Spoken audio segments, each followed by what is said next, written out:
Le Comité d'orientation de la réforme des finances publiques, COREF, a organisé du 22 au 23 mars un atelier d'évaluation du processus d'implémentation du budget participatif dans les 16 communes de la ville de Kinshasa en présence des bourgmestres des communes, des représentants de la société civile et différents mandataires.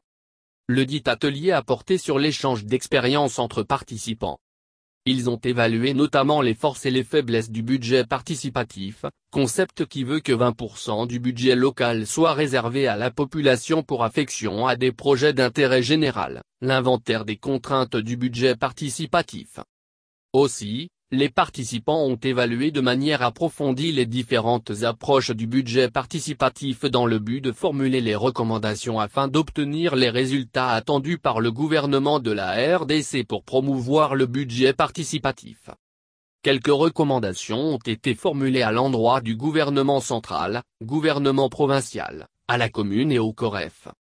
Parmi elles, il y a notamment moins la retenue à la source de toutes les taxes relatives au budget participatif.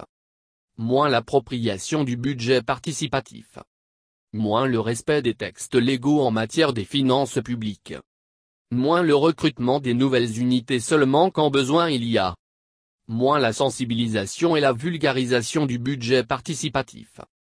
Moins la tenue régulière de la tribune d'expression. Moins la mise en œuvre du règlement d'ordre intérieur du budget participatif. Moins le renforcement des capacités des centres d'ordonnancement du budget participatif. Moins doter ces centres du matériel moderne. Moins résilier le contrat liant les communes sur la production des hologrammes.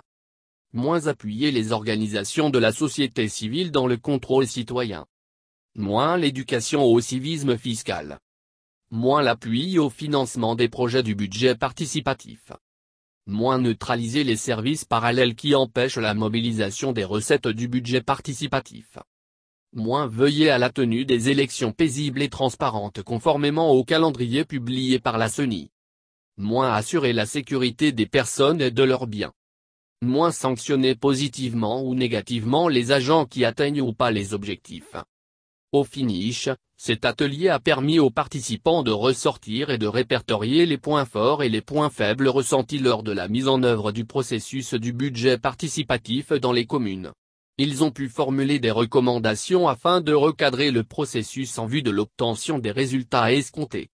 Cet atelier a été financé par le projet de renforcement de la redevabilité et de la gestion des finances publiques, Profit Congo. Pour rappel, le projet Profit Congo est financé notamment par la Banque mondiale.